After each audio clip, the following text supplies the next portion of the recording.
Por otra parte, los que creen en un rapto secreto afirman que la voz de mando, la voz de arcángel y la trompeta de Dios solo la oirán los cristianos. Recuerden, es un rapto secreto. Cristo viene con voz de mando, con voz de arcángel, con trompeta de Dios, pero solo la escuchan los cristianos. El problema que yo tengo con esto es lo siguiente.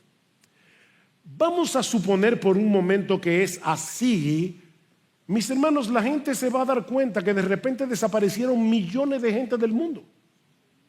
Y ya el rapto no será secreto. Pero no solo eso, hay otro problema aquí. El sonido de la trompeta. La Biblia dice que en Primera Tesalonicenses, que está hablando obviamente del rapto o del arrebatamiento, que Cristo viene con voz de mando, con voz de arcángel y con trompeta de Dios.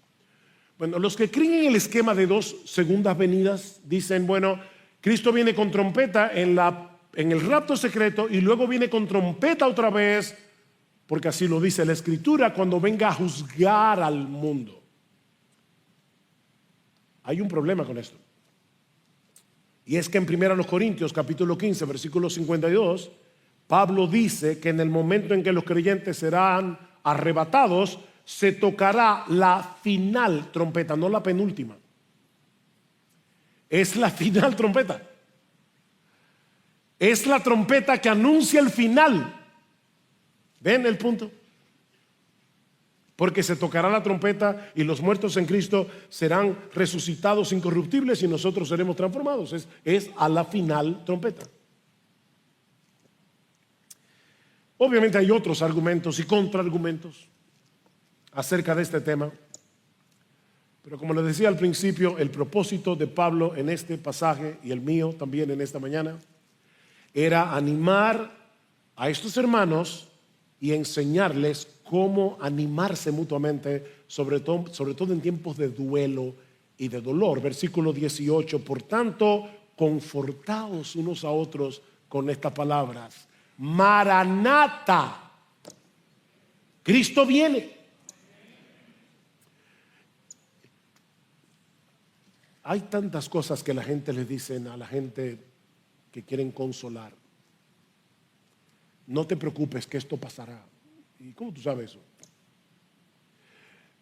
Pablo dice, confortaos unos a otros con estas palabras.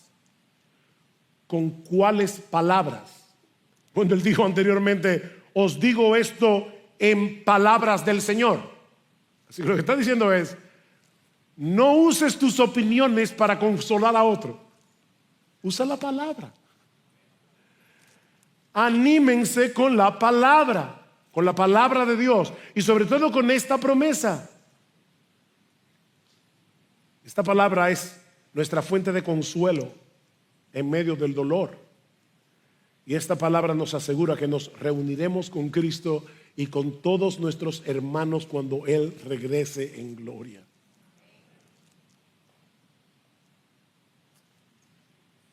Y eso nos hace ver que este pasaje está conectado con el anterior que vimos el domingo pasado, acerca del amor. ¿Por qué? Bueno, porque esta promesa de las Escrituras no fue revelada únicamente para animar a cada creyente como individuo, sino como miembro de una iglesia, como parte de una familia. Si muere el hermano Sigfrido Varela, esposo de una de nuestras hermanas, tío de una de nuestras hermanas, es el dolor de ellas y es el dolor de la iglesia. Llorad con los que lloran. Somos una familia. ¿Y qué es lo que dice Pablo aquí? Debemos animarnos unos a otros cuando llegue el sufrimiento a la vida de nuestros hermanos en la fe. Y qué mejor consuelo que este: Cristo viene. Cristo viene. Y todos los que hemos creído en Él saldremos a encontrarnos en una procesión impresionante para no separarnos nunca más, ni de Él, ni de aquellos amados hermanos y familiares que ya partieron con Jesús y que nos están esperando allá arriba. El que niega la segunda venida de Cristo es un falso maestro. Ahora, tener diferencias en cuanto a los detalles relacionados con este evento no es una herejía, no es una falsa doctrina. Habiendo hecho esta aclaración, vamos a acercarnos ahora a este pasaje del cual podemos extraer por lo menos 3 enseñanzas. Y la primera es que la ignorancia doctrinal suele producir inquietud y confusión. La ignorancia doctrinal suele producir inquietud y confusión. Noten lo que dice Pablo en el versículo 13. No queremos, hermanos, que ustedes ignoren acerca de esto. No queremos que ustedes estén en ignorancia porque esta ignorancia genera inquietud. Mis hermanos, la mala teología hace daño. La mala teología genera inquietud, genera confusión. De manera que la preocupación de Pablo es pastoral. Este pasaje no fue escrito para satisfacer nuestra curiosidad sobre quién es el anticristo o todos los detalles acerca de la última venida. No, hermanos, este pasaje fue escrito para lidiar con el dolor de estos hermanos que estaban en duelo porque sus familiares, sus seres queridos habían muerto. Y Pablo quiere darles una mejor comprensión bíblica sobre esta doctrina para consolar sus corazones. Y vuelvo y repito, hermanos, esa es mi intención. En estos últimos meses, esta iglesia ha visto partir a muchos de sus miembros, sobre todo los mayores. Y ayer partió uno de nuestros hermanos. Lo que queremos es traer consuelo. Ahora es obvio que Pablo les había enseñado acerca de este tema en el corto tiempo que él estuvo entre ellos, pero una cosa es conocer la doctrina, otra muy distinta es saber cómo aplicarla en medio del dolor, en medio de la aflicción. Yo sé que todos aquí sabemos que Dios es soberano, pero no es lo mismo creer en la soberanía de Dios que aplicar el tema de la soberanía cuando estamos en medio del dolor. Cuando algunos miembros de la iglesia fallecieron, entonces comenzaron a llegar las preguntas: ¿qué pasó con ellos? Para nosotros hoy eso es muy sabido, ¿verdad? Pero estos hermanos estaban rodeados de falsos maestros y ellos están confundidos. ¿Qué pasó con ellos? ¿Dónde están ahora? Y sobre todo, ¿de qué manera van a participar de la segunda venida de Cristo si ya no están aquí? ¿Cómo saldrán a encontrarse con su Señor? Estos hermanos necesitaban más instrucción acerca de este asunto. Vean una vez más el versículo 13. Pero no queremos, hermanos, que ignoréis acerca de los que duermen, para que no os entristezcáis como lo hacen los demás que no tienen esperanza. Hermoso que Pablo se refiere a los creyentes que han partido como aquellos que duermen. En el versículo 14 dice los que durmieron en Jesús. Y por si acaso, la idea no es que los creyentes que han fallecido están literalmente dormidos, están sumidos en la inconsciencia esperando el día de la resurrección. No, mis hermanos, tan pronto un creyente muere, parte de inmediato en su alma a la presencia del Señor. Cristo le dijo al ladrón en la cruz: hoy estarás conmigo en el paraíso. En 2 Corintios capítulo 5 versículo 8, Pablo dice: yo prefiero partir y estar con Cristo, lo cual es muchísimo mejor. Filipenses, versículo 1, capítulo 1 versículo 23, yo partir y estar con Cristo. O dice en el capítulo 5, versículo 8, 2 Corintios 5, 8, cuando uno muere, está fuera del cuerpo, pero presente al Señor. ¿Ven? Presente al Señor inmediatamente y bien despiertos. Pero sus cuerpos permanecen dormidos hasta que sean despertados en la resurrección. La palabra griega que se usa para dormir es la palabra koimao, y es por eso que el lugar donde se entierra a los muertos, los griegos le llamaban el koimeterion, o sea, el lugar de dormir, de donde viene nuestra palabra cementerio. El cementerio es el lugar donde duermen los cuerpos de los que han muerto.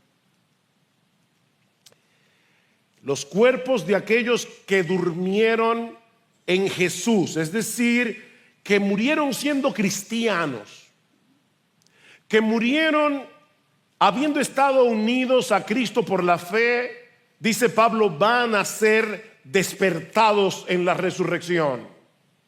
Por eso están sus cuerpos dormidos, porque van a despertar en la resurrección. De manera que no debemos despedirlos con la tristeza de aquellos que no tienen esperanza. Ahora noten, hermanos, que no es que no debiéramos entristecernos. No, la muerte de un ser querido siempre será una separación dolorosa, siempre será una separación dolorosa, por más fuerte que sea nuestra fe, pero es una tristeza moderada por la esperanza de un reencuentro glorioso. La primera vez que yo experimenté el impacto de esta separación fue con la muerte de nuestra madre en octubre del año 1982. Ella tenía 49 años de edad, yo tenía 23 años de edad. Y hermanos, fue un dolor indescriptible. Yo no puedo describirles el dolor mío de mis hermanos. Y era un dolor que volvía en olas, porque cada vez que sucedía algo importante, mi mamá, nosotros decíamos que ella lo gozaba todo. Y cada vez que nosotros teníamos algo importante, la primera impresión era ir a ver a mi mamá para contarle. Y cada vez que pasaba algo en nuestra vida y pensábamos, voy a contarle a mami, entonces ahí venía el dolor. Ella ya no está, ella ya partió. Pero esa tristeza tiene el contrapeso de la esperanza ciertísima de que la volveremos a ver. No hay duda de eso. Y eso, mis hermanos, hace toda la diferencia del mundo. Nos reuniremos con ella otra vez, y no con esa salud tan deteriorada que ella tuvo en los últimos meses de vida, sino con un cuerpo y un alma completamente glorificados. ¿Qué dice el Señor? No se turbe vuestro corazón. Creéis en Dios, creed también en mí. En la casa de mi Padre muchas moradas hay. Si así no fuera, yo os lo hubiera dicho. Pero yo volveré para tomarlos, para que estén conmigo. No se turbe vuestro corazón. Ahora, ¿cómo podemos estar seguros de eso? Porque eso es lo que dice aquí. Pero ¿cómo podemos estar seguros? Bueno, esta pregunta nos lleva de la mano a la segunda enseñanza de nuestro pasaje, y es que la resurrección de Cristo garantiza nuestra resurrección. La resurrección de Cristo garantiza nuestra resurrección. Versículo 14. Porque si creemos que Jesús murió y resucitó, así también traerá con él a los que durmieron en Jesús. Los cristianos creemos sin lugar a dudas que Jesús murió y resucitó. Ese es un aspecto fundamental de nuestra fe. Bueno, una cosa está conectada con la otra. Si Cristo resucitó, nosotros resucitaremos también. Hermanos, ¿cuál es el gran capítulo del Nuevo Testamento con respecto a la doctrina de la resurrección? Bueno, yo espero que todos ustedes hayan pensado en 1 Corintios 15. Este es el gran capítulo del Nuevo Testamento. Pablo presenta allí una serie de pruebas de que Jesús resucitó, incluyendo el hecho de que se le apareció al mismo Pablo cuando iba camino a Damasco para seguir persiguiendo a cristianos. El Cristo resucitado transformó al perseguidor Pablo en el apóstol Pablo. Cristo resucitó. Ahora, el gran argumento de Pablo en este capítulo, 1 Corintios 15, es que la resurrección de Cristo garantiza la nuestra. Y Pablo dice básicamente, si Cristo no resucitó, el evangelio es una tontería. Si Cristo no resucitó, el evangelio es inútil. Si Cristo no resucitó, el evangelio no es más que un cuento extravagante, como dijo alguien una vez. Mas ahora Cristo ha resucitado de los muertos, primicias de los que durmieron es hecho. ¿Cómo así? Bueno, las primicias son los primeros frutos de una cosecha. De manera que lo que Pablo está diciendo aquí es que la resurrección de Cristo es como los primeros frutos que anuncian una gran cosecha de resucitados. Eso es lo que está diciendo. Su resurrección garantiza la nuestra. ¿Por qué? Porque nosotros estamos unidos a Él. Recuerden, hermanos, los que durmieron en Jesús, los que murieron en Cristo, nosotros estamos unidos a Él como el cuerpo está unido de la cabeza. Yo siempre le digo a la gente, apúntame eso ahí porque mira, yo me olvido de muchas cosas. No me olvido de la cabeza porque la tengo pegada del cuerpo. Eso le dice a una señora en una tienda. Pero ¿saben qué? Esa es una verdad, es una gloriosa verdad. Porque si la cabeza resucitó, el cuerpo tiene que resucitar también. Estamos unidos a Cristo. Así que dice Pablo, los que estemos vivos, los muertos resucitarán. Y los que estemos vivos cuando el Señor regrese no tendremos ventaja sobre los que se han ido. Recuerden cuál era el problema de los tesalonicenses. ¿Qué pasó con esos que murieron? ¿Cómo van a participar de la segunda venida? Y Pablo está diciendo, no. Nosotros, los que estemos vivos cuando llegue el Señor, no vamos a tener ventaja sobre los que ya partieron. Versículo 15, por lo cual os decimos esto por la palabra del Señor, que nosotros, los que estemos vivos y que permanezcamos hasta la venida del Señor, no precederemos a los que durmieron. No tenemos ventaja. Sus almas regresarán con Jesús y se unirán a sus cuerpos glorificados, como dice en el versículo 16. Así que los que ya murieron no serán excluidos de esa fiesta. Ellos no serán excluidos de esa gran celebración, sino que tendrán un lugar de honor en esa procesión que saldrá al encuentro del Señor. Es interesante notar que Pablo veía como una posibilidad el hecho de que él estuviera vivo. ¿Se dieron cuenta? Cuando sucediera ese evento, porque él dice, por lo cual os decimos esto por la palabra del Señor, que nosotros, los que estemos vivos y que permanezcamos. Y luego en el versículo 17, entonces nosotros, los que estemos vivos y que permanezcamos. ¿Se equivocó Pablo? No. Pablo sabía muy bien que nadie sabe cuál es el día de la venida de Cristo. Y lo sabía porque el mismo Jesús lo dijo en Mateo capítulo 24 versículo 36. Cristo dice, nadie conoce el día y la hora de su venida, ni siquiera los ángeles, sino mi Padre. Y lo mismo va a decir Pablo en el capítulo 5, ahí mismo dice, ahora hermanos, con respecto a los tiempos y a las épocas, no tenéis necesidad de que os escriba nada, pues vosotros mismos sabéis perfectamente que el día del Señor vendrá así como un ladrón en la noche. Yo quiero saber si alguien aquí ha sido robado y ha recibido de anticipo una nota del ladrón para decirle, esta noche te visito. No, el ladrón llega sin avisar, y lo que Pablo está diciendo, así será la venida del Señor. Así que Pablo no está diciendo, yo estoy completamente seguro que el día que Cristo vuelva yo voy a estar aquí vivo. No, de ninguna manera. Lo que Pablo está planteando aquí, en su ignorancia del tiempo y la hora, porque él no lo sabe tampoco, es la posibilidad sin garantía de que él estuviera aquí.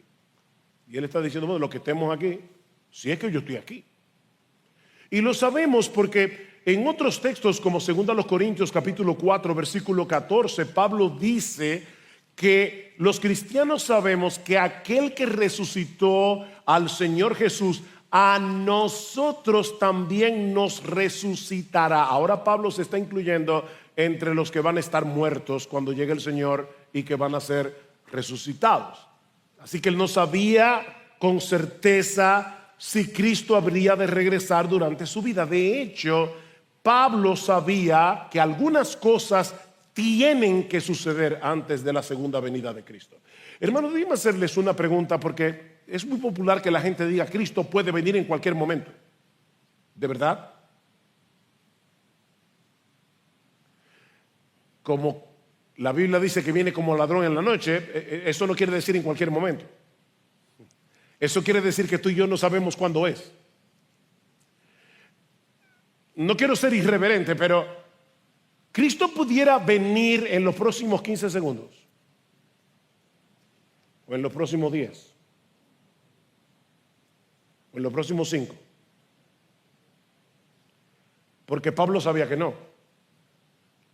Él está diciendo, es probable que yo esté vivo, pero Pablo sabía que algunas cosas tienen que suceder antes de la segunda venida. Desde la perspectiva de Pablo, él sabía que el templo de Jerusalén tenía que ser destruido, porque Cristo lo profetizó en el año 70. Así que Pablo sabía que Cristo no podía llegar en cualquier momento hasta que el templo no estuviera destruido en la ciudad de Jerusalén. En el capítulo 2 de 2 Tesalonicenses, Pablo dice, no se dejen inquietar por aquellos que están diciendo que ya Cristo vino y que llegó el rapto de la iglesia, el arrebatamiento de la iglesia, porque eso no sucederá sin que antes venga el anticristo en el contexto de una gran apostasía religiosa. Así que Pablo sabía que algunas cosas tenían que suceder antes de la segunda venida. Pero los cristianos de todas las generaciones debemos vivir con esa expectativa. Mis hermanos, el Señor pudiera regresar durante nuestra vida. ¿Tú crees eso? Eso pudiera suceder.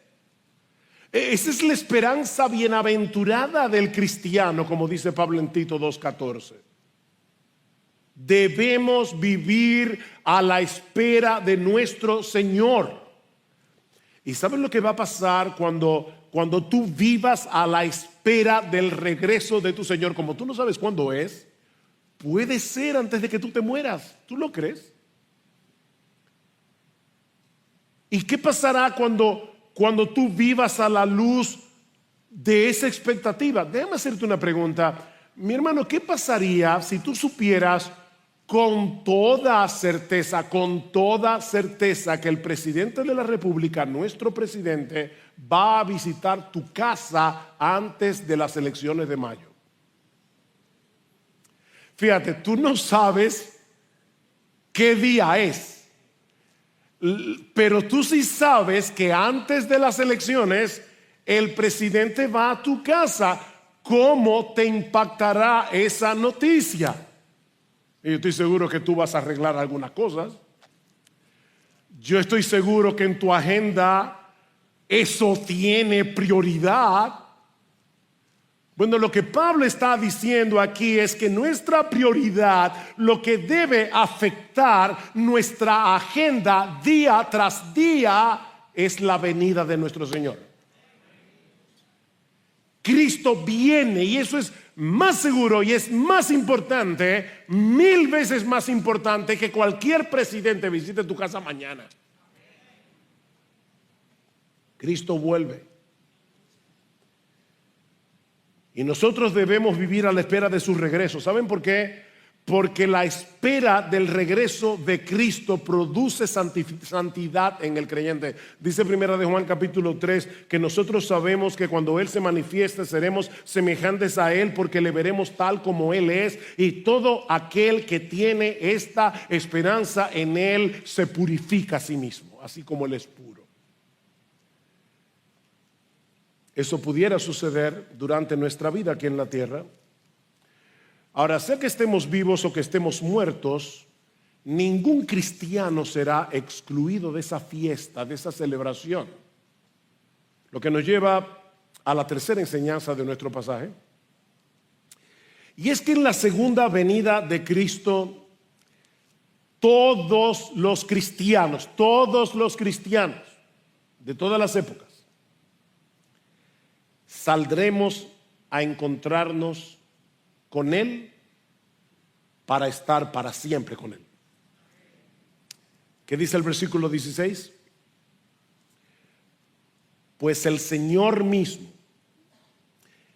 descenderá del cielo con voz de mando, literalmente con un grito de mando, con voz de arcángel y con la trompeta de Dios, y los muertos en Cristo se levantarán primero. Entonces nosotros, los que estemos vivos y que permanezcamos, seremos arrebatados juntamente con ellos en las nubes al encuentro del Señor en el aire, y así estaremos con el Señor siempre. Gloria al Señor. Solo leer ese texto ya basta para decir, wow, sí, ven, Señor Jesús. Ahora, ¿notaron, hermanos, que Pablo no está hablando aquí de un evento silencioso? Que Pablo no está hablando aquí de un regreso secreto del Señor, a escondidas. No, su regreso en gloria será bien ruidoso. Eso es lo que Pablo está diciendo aquí. Su regreso en gloria será muy ruidoso. Es como cuando Dios descendió en el Sinaí, ¿recuerdan? Para darle la ley al pueblo y para hacer un pacto con el pueblo de Israel. Dice en Éxodo 19 que vinieron truenos y relámpagos y una espesa nube sobre el monte que se estremecía y humeaba mientras se escuchaba un sonido de bocina, trompeta, que iba aumentando en extremo. Y luego dice Moisés en Éxodo 19, que cuando Dios habló con voz tronante. ¿Ven cómo se parece a lo que dice Pablo aquí? Pues el Señor mismo descenderá del cielo con voz o con un grito de mando. Pablo no dice de quién es esa voz. Simplemente dice con voz de mando. Pero el contexto da a entender que se trata de la voz del mismo Cristo. No solo anunciando que la hora final ha llegado, sino también llamando a los suyos a salir de sus tumbas. Esa voz que resucitó a Lázaro, ¿recuerdan? Retumbará otra vez desde el cielo. Lázaro, ven fuera. Y Lázaro, estando muerto, oyó su voz y salió de la tumba. Bueno, ¿sabes qué? Yo no voy a comenzar a nombrar los nombres de los miembros de esta iglesia porque va a ser un problema. Pero Cristo con voz de mando, si tú estás muerto, tú vas a escuchar su voz diciendo: sal, sal. No os maravilléis de esto, dice el Señor en Juan 5:28, porque vendrá hora cuando todos los que están en los sepulcros oirán su voz. Cristo vuelve con voz de mando. Pero Pablo dice también que será con voz de arcángel. La palabra arcángel, de arqui, ángel, el ángel principal, el ángel de rango superior dentro de la jerarquía celestial. En la Biblia se mencionan por lo menos explícitamente al arcángel Miguel, al arcángel Gabriel, pero Pablo no especifica de quién se trata. Lo que sí sabemos por el mismo Jesús es que su regreso en gloria será en compañía de ángeles. Dice en Mateo 24:31 que él enviará a sus ángeles con gran voz de trompeta. Aquí está el tercer elemento que Pablo menciona en el texto. Y juntará a sus escogidos de los cuatro vientos, desde un extremo del cielo hasta el otro. ¿Cuál es el tercer elemento que Pablo menciona? Voz de trompeta. Y en varios textos del Antiguo Testamento se dice que las trompetas anuncian la llegada del día del Señor, cuando Dios interviene para reunir a su pueblo y para salvarlos de sus enemigos. Pablo va a mencionar de nuevo este sonido de trompeta en 1 Corintios capítulo 15, en el contexto de la resurrección de los muertos y de la transformación de aquellos que estén vivos en la venida del Señor. He aquí os digo un misterio: no todos dormiremos, pero todos seremos transformados en un momento, en un abrir y cerrar de ojos, a la final trompeta, porque se tocará la trompeta y los muertos serán resucitados incorruptibles y nosotros seremos transformados. En lo que tú pestañeas es la idea. Cuando Cristo regrese en gloria, los que murieron en Él serán resucitados, los creyentes que estén vivos serán transformados y todos juntos seremos arrebatados para salir al encuentro del Señor. Versículo 17. Entonces nosotros, los que estemos vivos y que permanezcamos, seremos arrebatados juntamente con ellos en las nubes al encuentro del Señor en el aire, y así estaremos con el Señor siempre. No deja de ser sorprendente la sencillez de esta descripción, porque, mis hermanos, este es el texto del Nuevo Testamento que nos provee más detalles acerca del arrebatamiento o el rapto de la iglesia. O sea, todo lo que nosotros necesitamos saber acerca de este evento está ahí. Qué sencillez. Cristo dice en Mateo 24:40 que cuando Él regrese, algunos serán tomados y otros serán dejados. Pero es en este pasaje de 1 Tesalonicenses donde se describe cómo va a ser ese proceso. Pero no es una descripción súper detallada. ¿Saben por qué? Porque, a diferencia de lo que sucede hoy, en medio de lo que yo llamaba el domingo pasado una histeria escatológica que hay en algunas iglesias, una histeria con respecto al tema de los últimos días, muy diferente a lo que sucede hoy en algunos contextos, mis hermanos, el énfasis de este pasaje no está en el arrebatamiento. Ese no es el tema. El tema de este pasaje es nuestra reunión con Cristo y con los suyos en su venida. Ese es el énfasis.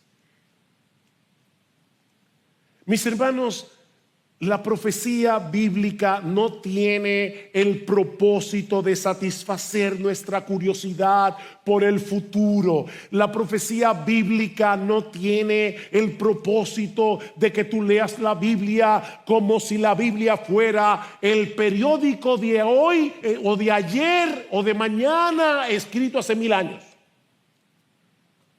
El propósito de la profecía bíblica es alimentar nuestra esperanza y es animarnos a ser santos. Y aquí tenemos suficiente información como para tener una idea de cómo será ese encuentro con nuestro Señor en su venida. Este pasaje no responde todas nuestras preguntas acerca de los detalles de este evento, pero nos asegura sin lugar a dudas que Cristo volverá y que nosotros nos reuniremos con Él. La segunda venida de Cristo ocupa un lugar preponderante en las Escrituras. 23 de los 27 libros del Nuevo Testamento mencionan la segunda venida de Cristo. Uno de cada 30 versículos del Nuevo Testamento o habla directamente de la segunda venida o de algún evento relacionado con la segunda venida. Hermanos, es obvio que el Espíritu Santo quiso darle mucha importancia al tema de la segunda venida. ¿Sabes por qué? Porque tú y yo debemos vivir a la espera de ese evento, sea que estemos vivos, sea que estemos muertos. Cuando eso ocurra, nos reuniremos con Él.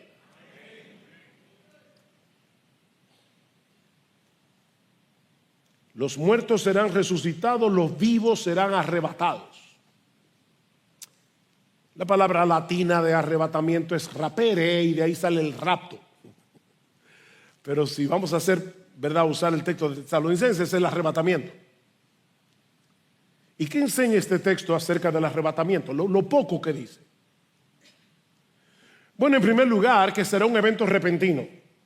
La palabra arrebatado es la misma palabra que se usa en Hechos capítulo 23 versículo 10 para decirnos que Pablo tuvo que ser sacado a la fuerza cuando los judíos lo iban a matar en el templo. ¿Recuerdan?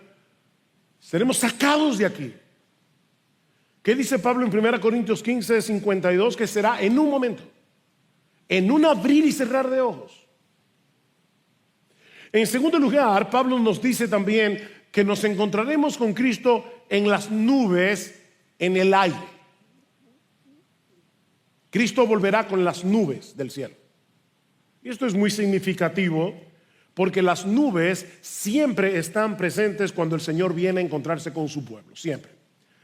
En el monte Sinaí dice: aconteció que al tercer día, cuando llegó la mañana, hubo truenos y relámpagos y una densa nube sobre el monte. Daniel capítulo 7, este texto es muy importante. Seguí mirando en las visiones nocturnas y he aquí con las nubes del cielo venía uno como un hijo de hombre, que se dirigió al anciano de días y fue presentado ante él y le fue dado dominio, gloria y reino. Cristo viene en las nubes. Mateo 24, entonces aparecerá la señal del Hijo del Hombre en el cielo y entonces lamentarán todas las tribus de la tierra y verán al Hijo del Hombre viniendo sobre las nubes del cielo con poder y gran gloria. Este no es un evento secreto. Dice en Apocalipsis 1:7, todo ojo le verá.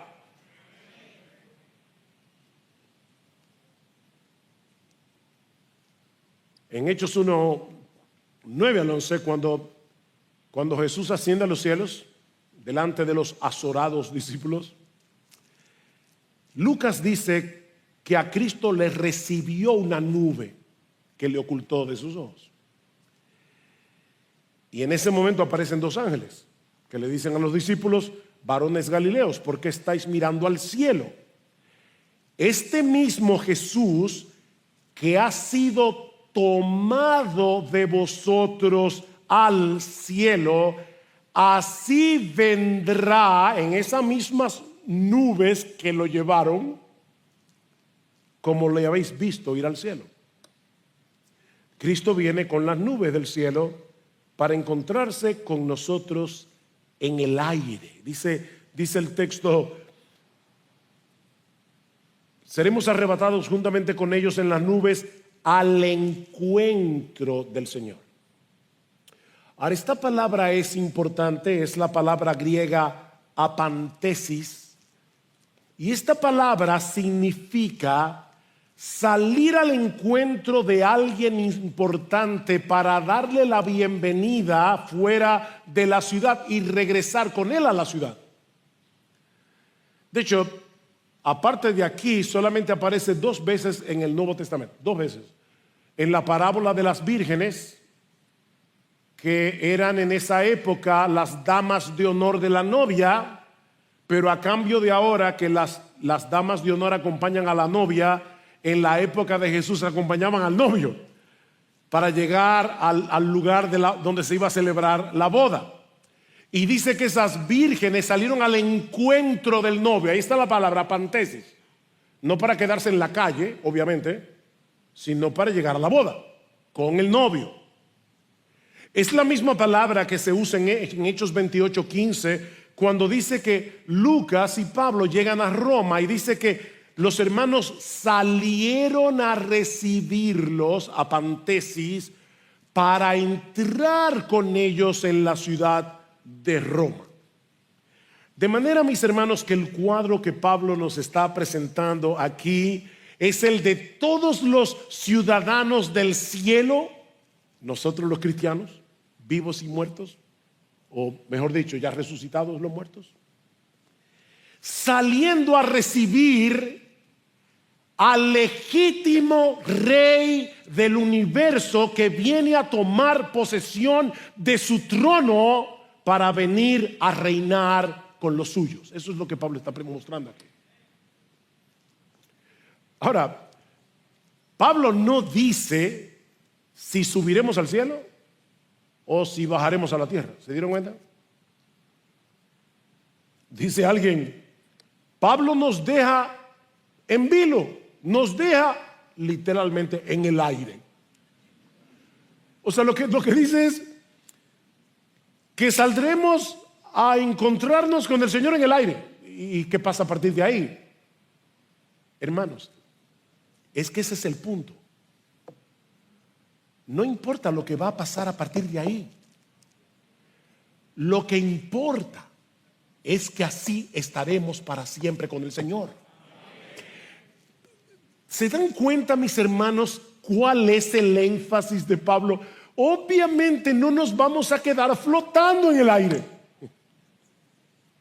Pablo dice en 1 Corintios capítulo 6 versículo 2 que nosotros los santos juntamente con Cristo juzgaremos al mundo. Así que obviamente no nos vamos a quedar flotando, pero lo que realmente importa es que estemos donde estemos, estaremos con Él, con nuestro Salvador. Pablo dice en Colosenses capítulo 3 versículo 4, cuando Cristo vuestra vida se manifieste, entonces vosotros también seréis manifestados con Él en gloria. Eso es lo que tú y yo debemos estar esperando si somos cristianos. Ahora, quiero ser justo con aquellos que piensan diferente a nosotros. Así que déjeme dar por lo menos 2 o 3 argumentos y dar una respuesta. Aquellos que plantean el regreso de Cristo en 2 etapas, un rapto secreto, que en realidad son 3 segundas venidas en ese esquema. Y no estoy siendo irónico, porque según este esquema, Cristo viene en el rapto secreto, luego viene después de la tribulación y luego viene después del milenio. O sea que son 3 segundas venidas. Pero lo que yo estoy diciendo es que la Biblia solo plantea una segunda venida. Una segunda venida. No 2, no 3. Pero los que creen en este esquema nos dicen que Pablo no puede estar hablando aquí de la segunda venida de Cristo en gloria para llegar a la tierra, porque aquí no se dice nada de lo que sucederá con los incrédulos.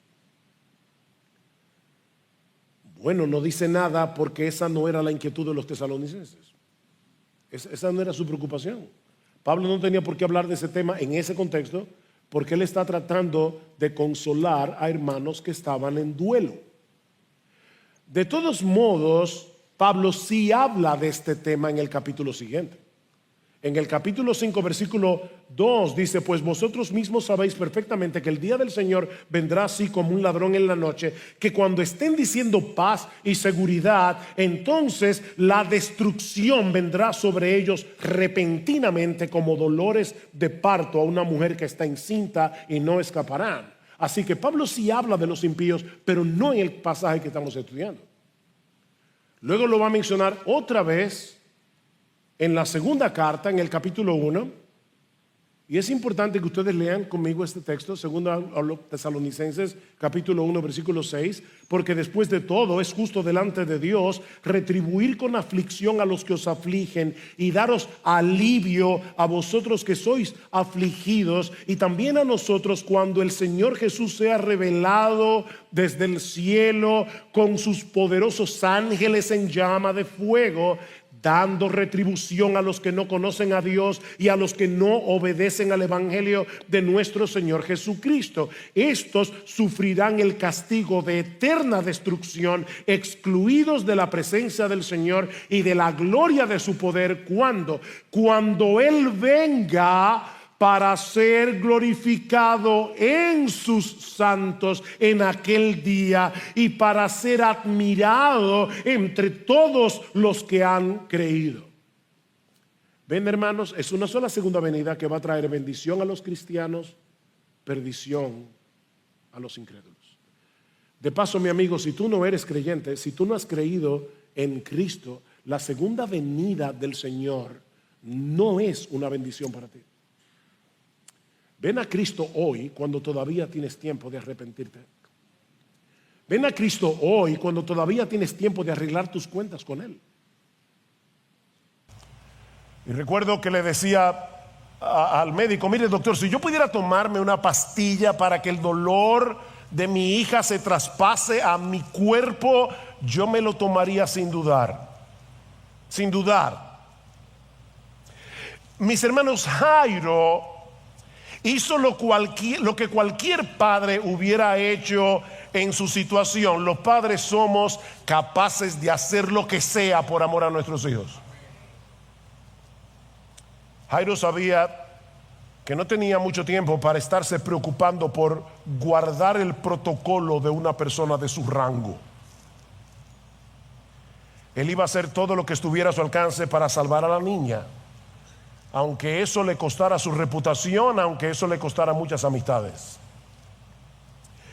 Pero entonces en la historia ocurre algo inesperado que pone a prueba la fe de Jairo. Jesús se detiene a tratar el caso de una mujer enferma en vez de seguir avanzando hacia donde estaba la niña moribunda. Por eso yo he titulado esta segunda escena una dilación incomprensible. Una dilación incomprensible. Versículo 25. Y una mujer que había tenido flujo de sangre por 12 años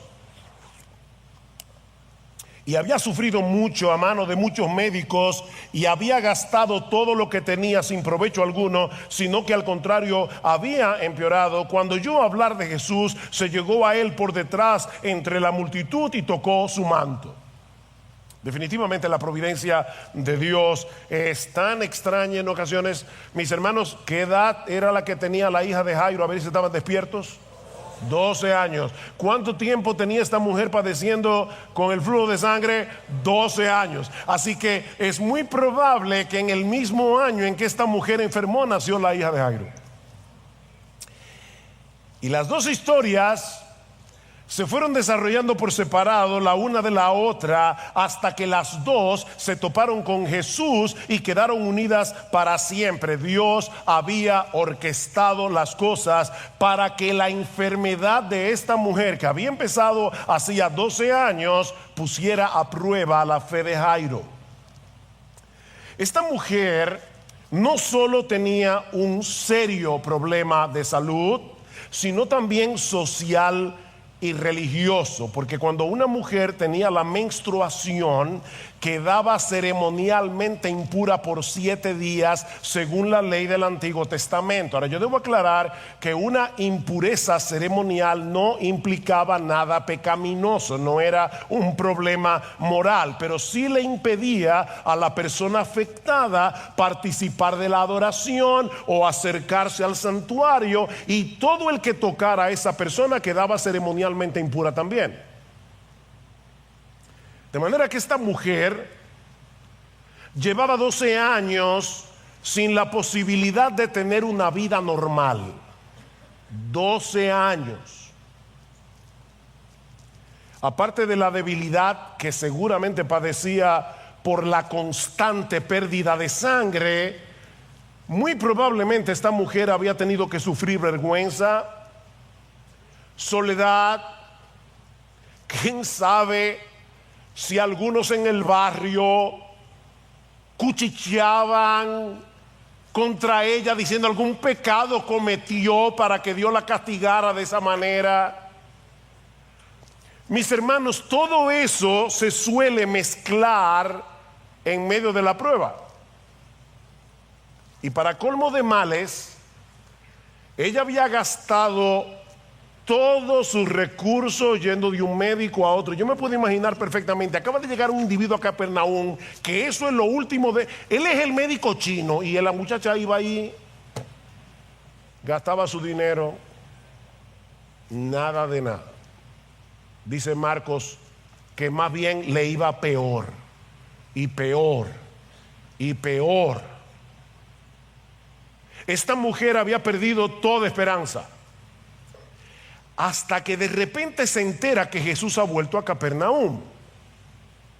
Y al igual que Jairo, ella decide poner de lado los convencionalismos sociales y mezclarse entre la multitud, algo que ella no podía hacer, para llegar hasta él, porque ella pensaba que si tan solo tocaba su manto sería sanada. Dice en el versículo 28, porque decía: si tan solo toco sus ropas sanaré. Y dice: al instante, cuando ella tocó a Jesús, la fuente de su sangre se secó y sintió en su cuerpo que estaba curada de su aflicción.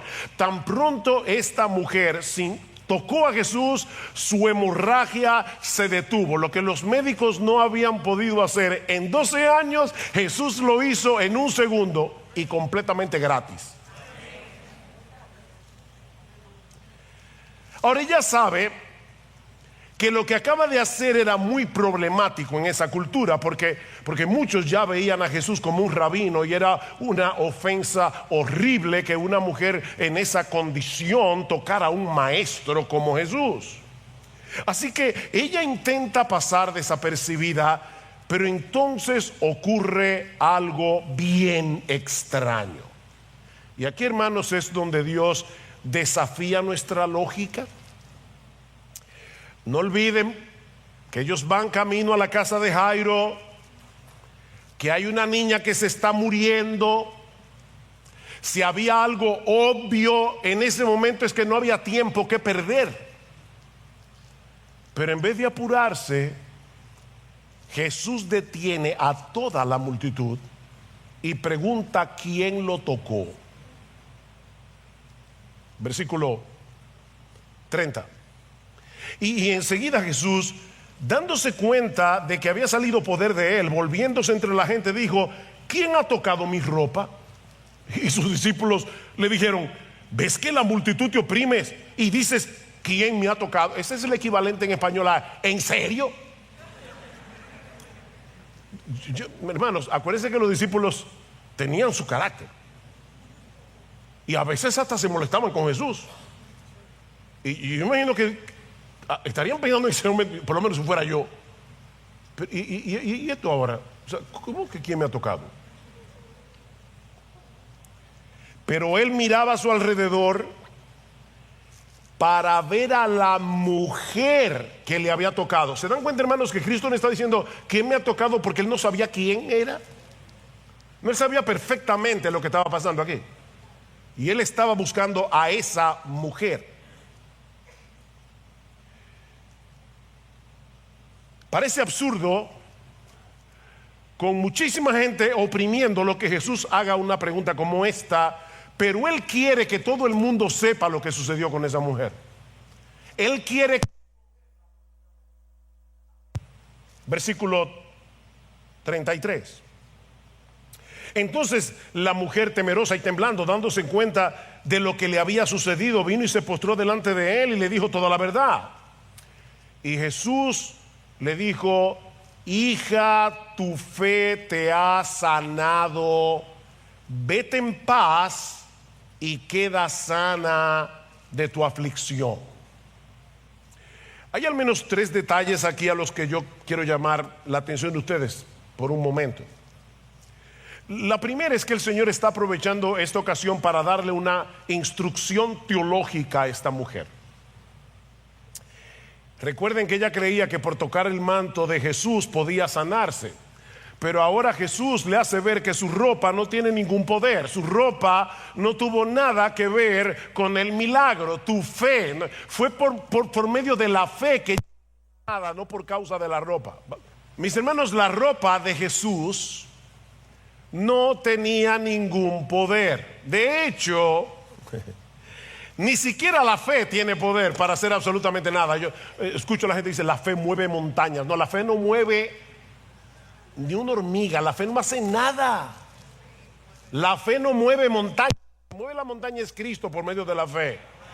Es Cristo el que obra por medio de la fe. Como dice un comentarista, esta mujer tenía una fe fuerte y una teología débil. Así que Jesús aprovecha la ocasión para exaltar su fe y corregir su teología. No fue mi ropa, mujer, fue tu fe en mí. Lo segundo que hace Jesús aquí es declarar públicamente que esta mujer había sido librada de su impureza ceremonial. Eso era importante. Porque por primera vez en 12 años esta mujer comenzaría a vivir una vida normal. Por primera vez, por primera vez iba a poder mezclarse con la gente, ir al mercado, hablar con sus amigas. Por primera vez iba a recibir un abrazo en 12 años. De manera que fue por su propio bien que Jesús no permitió que este milagro pasara desapercibido. Pero hay algo mucho más importante aquí. Versículo 34. Y Jesús le dijo: hija, tu fe te ha sanado, vete en paz y queda sana de tu aflicción. La palabra que se traduce como sanar es exactamente la misma palabra que se usa en el Nuevo Testamento para salvar. Así que hay un juego de palabras aquí. Ella se había acercado a Jesús para ser sanada, pero había encontrado en cambio sanidad y salvación, las dos cosas. Hija, tu fe te ha sanado. Por 12 años ella había llevado en su cuerpo un recordatorio de la corrupción que todos llevamos en el alma por causa de nuestros pecados. Pero Cristo en un instante no solamente había removido su aflicción física, sino también su culpa y su vergüenza. Hija, vete en paz. Disfruta a partir de ahora del shalom de Dios, porque has pasado a ser hija suya por medio de la fe. La palabra shalom significa disfrutar de la plenitud de vida que solo Dios puede dar. Es mucho más que ausencia de intranquilidad o ausencia de guerra, es plenitud. Yo he venido para que tengan vida, dice Jesús, y vida en abundancia. Esa vida abundante es el shalom de Dios. Vete en paz.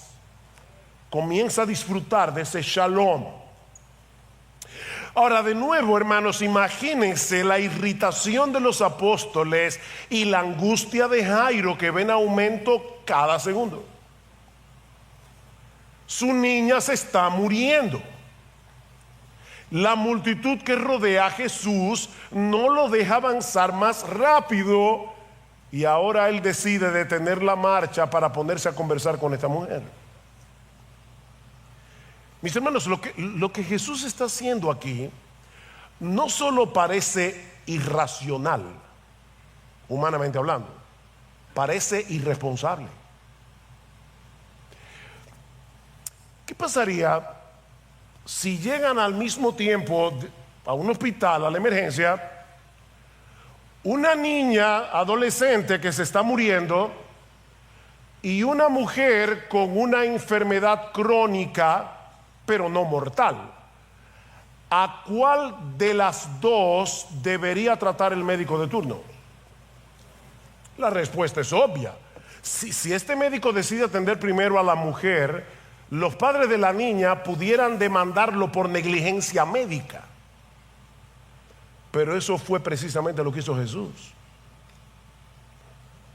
Desde todo parámetro humano, la forma de actuar de Jesús es incomprensible. Y por supuesto, mientras tanto, sucede lo que todos temen. La niña muere. Y eso nos lleva a la tercera escena de la historia, la actuación de Jesús en el momento preciso. La actuación de Jesús en el momento preciso. Versículo 35, mientras estaba todavía hablando, vinieron de casa del oficial de la sinagoga diciendo: tu hija ha muerto. ¿Para qué molestas aún al maestro. No es difícil imaginar lo que esas 4 palabras provocaron en el corazón de Jairo. Tu hija ha muerto. Unos minutos antes había algo de esperanza. Ya no hay nada que hacer. ¿Por qué tuvo que interponerse esa mujer en el camino? Yo me imagino, si hubiera sido yo. Es que no pudo haber esperado un poco más para ser sanada y darle oportunidad a una niña que tenía toda una vida por delante. Pero entonces Jesús lo ayuda a poner las cosas en perspectiva. Versículo 36. Pero Jesús, oyendo lo que se hablaba, dijo al oficial de la sinagoga: no temas, cree solamente. 4 palabras aterradoras: tu hija ha muerto. 4 palabras llenas de esperanza: no temas, cree solamente. Mis hermanos, todos nosotros necesitamos que el Señor nos ayude a pensar correctamente, porque la prueba suele producir turbación y disparar nuestras dudas. A nosotros nos encantaría que en el momento de la prueba lo primero que se disparara fuera la fe, pero lo que ocurre en realidad es que lo primero que se dispara es la duda. Por eso decía Martin Lloyd-Jones que la fe consiste en aplastarle la cabeza a la serpiente de la duda. Hay algo que tú tienes que hacer con la fe.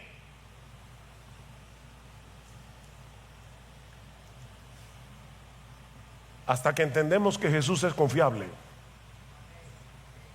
No importa las circunstancias. Mi hermano, mi hermana, yo no sé por lo que tú puedes estar pasando en este momento, pero sea lo que sea, si tú eres creyente, no olvides que Jesús es confiable. Jesús es confiable. Tal vez en algún punto de la historia Jairo llegó a pensar que Jesús no había actuado con la rapidez que el caso ameritaba. Si tan solo se hubiera apresurado un poco más, su hija estaría viva. Pero el Señor sabía que no había razón alguna para apurar el paso. Las cosas debían suceder según la agenda de Dios, no según la agenda de Jairo, no según la agenda de los apóstoles, tampoco según la agenda tuya y mía. Miren, hermanos, si hay algo que aprendemos de las Escrituras es que nuestra noción del tiempo nunca es adecuada cuando estamos evaluando el tiempo de obrar de Dios. Saben que cada cultura tiene una noción particular del tiempo, y eso impacta considerablemente la manera como reaccionamos. Yo recuerdo cuando estuvimos el año pasado en la conferencia en Londres, me llamaba la atención que decía: el tren llegará a las 9:04.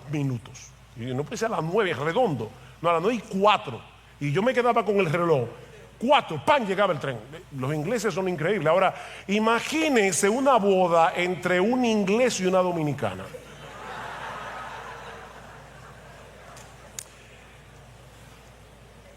¿Saben que para el inglés es inconcebible llegar 5 minutos tarde? Para nosotros los dominicanos hay como una elasticidad como de 60 minutos más o menos. Lamentablemente. Llega la hora, todos los invitados están en la iglesia y la novia no aparece. En el lado izquierdo están los ingleses ya medio incómodos, 15 minutos, media hora, 45 minutos, y la novia no aparece. Del lado derecho están los dominicanos echando, hablando, porque para ellos eso es lo más normal. ¿Se dan cuenta, hermanos? La noción de tiempo cambia de una cultura a la otra, pero cuando la noción de tiempo tiene que ver con Dios, el problema es mucho más complejo. Mucho más complejo.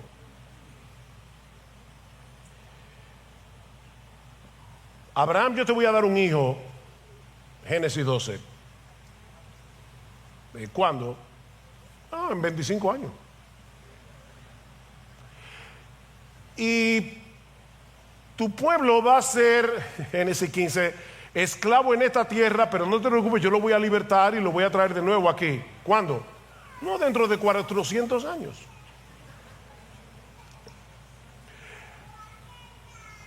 El reloj de Dios es muy diferente al tuyo y al mío. Muy diferente. Dice alguien que la gracia de Dios nunca actúa según nuestro horario. Para Jairo era demasiado tarde. Para Jesús las cosas estaban ocurriendo según lo previsto. Jairo, no temas, no temas. Cree solamente. La fe es el antídoto divino contra el temor. Salmo 53, en el día que temo yo en ti confío. Él no dice yo nunca temo. No, hay días en que yo estoy lleno de temor, estoy luchando con el temor, pero entonces yo decido, yo tomo la decisión de confiar en las promesas de Dios, de confiar en la sabiduría de Dios por encima de mi temor. En el día que temo yo en ti confío. Jairo, déjame hacer las cosas en mi tiempo y verás que al final de cuentas será infinitamente mejor que en el tiempo tuyo. ¿Recuerdan el caso de José y el copero del rey? José le interpreta el sueño, le dice: te van a liberar de aquí a 3 días, pero cuando lo hagan, por favor, acuérdate de mí. El copero es liberado en 3 días y se olvida de José. Qué pena, ¿verdad? No. Si José hubiera sido recordado por el copero, 3 días después hubiera sido un expresidiario en Egipto. Pero precisamente porque el copero se olvidó de José, por eso llegó José a ser el segundo en Egipto. Porque Dios sabe, el reloj de Dios funciona mejor que el tuyo y el mío. Confía en eso. Confía en eso. Contra toda posibilidad razonable, Jairo decide confiar en Jesús. Versículo 37. Y no permitió Jesús que nadie fuera con él, sino solo Pedro, Jacobo y Juan, el hermano de Jacobo. Y fueron a la casa del oficial de la sinagoga. Y Jesús vio el alboroto y a los que lloraban y se lamentaban mucho. En los días de Jesús habían lloronas profesionales. Eso es lo que se conoce como plañideras. De hecho, hace unos años hubo un concurso de plañideras en un país de América Latina. Son mujeres que las contratan en los velorios para llorar. Y de hecho, si buscas en los libros de historia, cuando murió Trujillo, contrataban gente para llorar. Si no recuerdo mal, se pagaban a 5 los gritos y a 10 los desmayos, para que se viera que el pueblo realmente estaba dolido por la muerte del dictador. Eso es real, hermanos, eso es historia patria. Bueno, lo que está pasando aquí es que cuando llegan a la casa de la hija, a la casa de Jairo, como Jairo era un hombre de buena posición económica, seguramente habían muchas plañideras. De hecho, Mateo dice que había una multitud de gente llorando. ¿Y cómo sabemos que esto no era sincero? Por lo que sucede inmediatamente después, versículo 39, o por lo menos en el caso de algunos. Dice: y entrando le dijo: ¿por qué hacéis alboroto y lloráis? La niña no ha muerto, sino que está dormida. Y se burlaban de él. ¿Ven cómo el llanto pasó a la burla en un segundo? Comenzaron a burlarse de Jesús. Pero Jairo sigue creyendo. Pero él, echando fuera a todos, tomó consigo al padre y a la madre de la niña y a los que estaban con él, y entró donde estaba la niña. El Señor entra a la habitación. Y lo que ocurre allá adentro es una extraordinaria mezcla de poder, ternura, compasión. Porque en la ley ceremonial, otra vez, del Antiguo Testamento, si tú tocabas el cuerpo de un muerto, tú quedabas también ceremonialmente impuro de nuevo. ¿Ven cómo la impureza ceremonial es una idea importante en este pasaje? Pasa con la mujer, pasa con la hija de Jairo. Pero Jesús no toma eso en cuenta Y dice en el versículo 41, y tomando a la niña por la mano, ese detalle es importante, le dijo, Talita cum, que traducido significa, niña, a ti te digo, levántate. Talita es un diminutivo cariñoso, que literalmente como muchachita o algo así. Y cum o cumi significa levantarse, como el que despierta del sueño. Así que lo que Jesús está haciendo aquí es muy similar a lo que hacemos nosotros los padres por la mañana cuando nos acercamos a la cama de uno de nuestros hijos y le decimos, tesoro, mi amor, es hora de levantarse. Pero la palabra de Jesús, a diferencia de la tuya y de la mía, es tan poderosa que cuando Él habla, hasta los muertos oyen y vuelven a la vida. Versículo 42. Al instante, otra vez, a la mujer del flujo de sangre, al instante la fuente se secó. Al instante la niña se levantó y comenzó a caminar, pues tenía 12 años. Y al momento se quedaron completamente atónitos. Entonces les dio órdenes estrictas de que nadie se enterara de esto y dijo que le dieran de comer a la niña. ¿Ven por qué les decía que hay una mezcla aquí de ternura, poder? Es muy probable que esta niña haya estado inapetente durante el tiempo de su enfermedad, pero el Señor acaba de restaurarla a su estado normal, así que ella había vuelto a tener toda la energía y todo el apetito de un adolescente. Y hasta de eso se ocupó Jesús. Denle de comer.